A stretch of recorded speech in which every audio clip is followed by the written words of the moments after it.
Yan, kakauwi lang namin, galing kami sa SM, partida ha.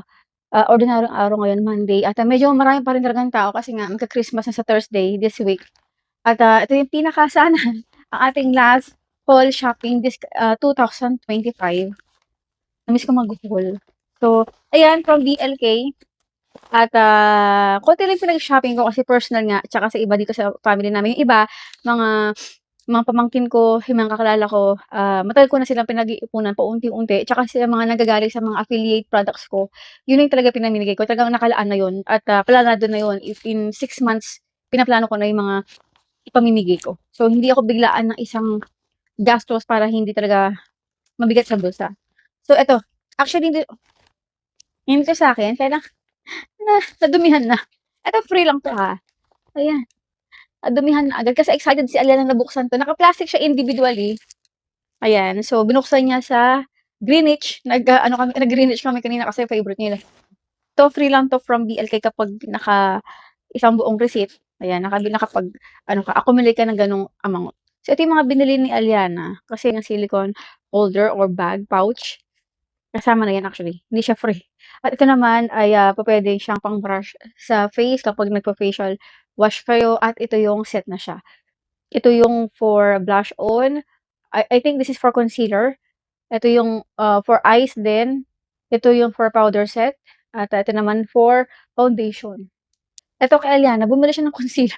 Ang bata-bata pa nagko-concealer niya, pero hindi naman niya 'to ginagamit sa pang-school, hindi niya 'to ginagamit sa panlabas niya. Kasi minsan nagme-makeup siya na kahit wala siyang, ganap, kahit wala siyang, event o hindi siya sasama sa'kin sa mga event, nagme-makeup lang siya for art purpose lang naman. Okey, so ito yung para sa akin. Kasi nagustuhan ko yung lipstick niya, medyo brown color, touch of brown yung kanyang lipstick na hindi bagay sa akin. Pero nagandahan ako sa pinaka-effect nito kasi ang effect nito para siyang blurred effect. So, ito ay tropical nude. Siya maganda kapag in-apply, pero kapag tumanggal na siya sa lips mo, ang ganda. Ang pangit niya. Sa'kin ba 'to? Parang ay ito yung kay Aliana, yung brown brown touch of brown siya. Ito nga kay Aliana. Ito yung akin, ito yung pinaka-lightest niya, ang tawag dito ay Summer Survey. Oh, 'di ba? Ito yung kay Aliana, touch of brown. Ito sa akin ay nude pink ang color niya. 'Di ba? Hindi siya maganda kapag in-apply, kakaiba yung kulay niya, pero kapagka, nababad niya sa lips, ang ganda-ganda niya. Um,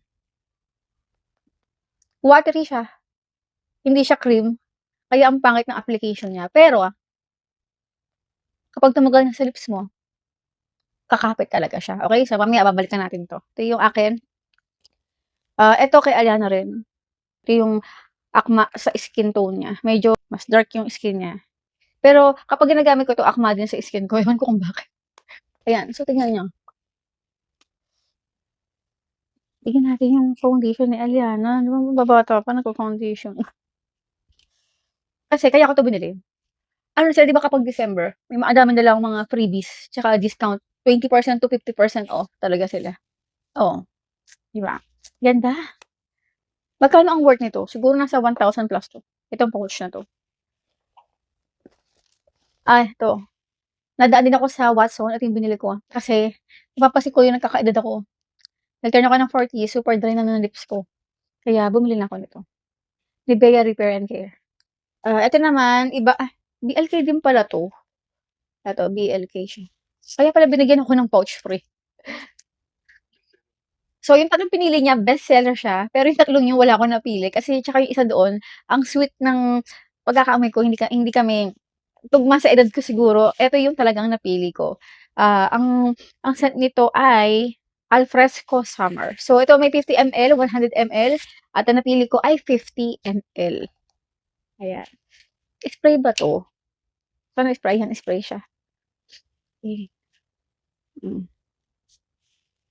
Bango. Hmm. Grabe, bangong-bango talaga dito. Tapos 'pag in-spray siya, mahaba. Yung hindi lang kapag in-spray mo, isang wisik, yun na yun. Pero ito kasi 'pag in-spray mo, mahaba yung pagkaka-spray niya. So, isang spray, dalawang spray, tama na yun. So, ito ay eau de parfum. Mas maganda yung eau de parfum kasi sa eau de toilette kasi mas mataas ang, ang percentage ng oil na nilagay dito. Meaning, mas mahaba yung amoy nito kaysa sa ibang mga category ng perfume. Meron pang isa.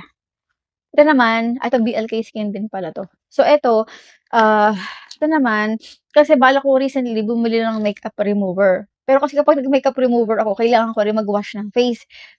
So naaksidente ko lang 'to nakita sa BLK Skin, meron pala silang ganito na aksidente ko na siya nabasa kasi binabasa ko, tinanong ko sa seller doon sa BLK na yun nga, foaming siya, so facial wash siya. So tanggal talaga ito ng mga makeup, foaming oil cleanser, meron siyang niacinamide plus peptide. So yung dalawang yun pinaka the best, yun talaga yung hinahanap ko.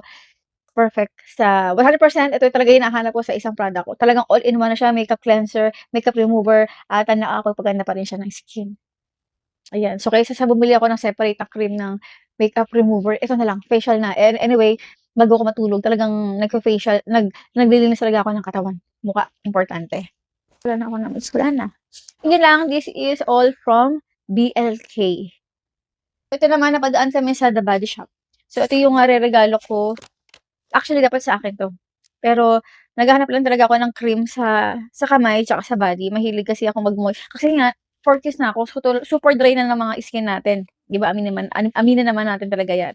Kaya naghahanap ako ng the best lotion, the best pang-moisture sa ating skin, especially sa mukha, sa sa body. Kasi yung mga lotions na binibili ko recently, hindi na siya akma talaga para sa edad ko. So I need more intense na mga lotions or moisturizer. So eto guys, binili ko 'to. Ang isa nito nagkakahalaga siya ng 1,000 plus sa Shopee at yun ang pinakamura. Kaya in-add to cart ko na siya. So hindi ko siya chineck out, naka-add to cart lang siya. Kasi balak ko siya bitbitin sa ibang bansa. Ayan siya, kasi winter nga. Tapos dumaan kami at tinanong ko kung magkano, ang mahal talaga pero ang kagandahan kasi since December, buy one and take one. So ito, nabili ko lang siya ng 1,000. Kumbaga, ang isa nito ay mga nasa ₱550. So ang laki talaga ng tipid ko, which is 50% off, 'di ba?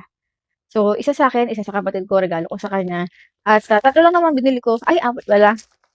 Ito yung napanood ko kay Sean sa TikTok niya. Ito yung ginagamit niya kasi napakaganda ng kamay niya. Lotion talaga siya for hands na She Lotion. Tama ba? She or Shea Hand Balm. Ito yung lagi niyang ginagamit. So, mas maganda kung gagamitin ito sa gabi bago matulog. Next, ito yung regalo ko sa isa kong kapatid. Ano naman siya eh. Ano siya pa? Soap. Wait lang. Si Aliana. Siyempre may correction. Ang pag-pronounce niyan ay Shea or Shay. So, niregalo ko sa kapatid ko. Kasi super sensitive ng skin niya. So, ito rin. She. Natural soap. Talaga nakapag-moist siya ng skin. Kasi nga, iba na skin ng mga 20s, iba skin ng mga 30s, iba skin ng mga 40s. Kailangan namin 40s and above. Talagang intense na dapat yung mga ginagamit namin. So, yun lang. Bye-bye. This is my last haul for 2025. Bye! Merry Christmas!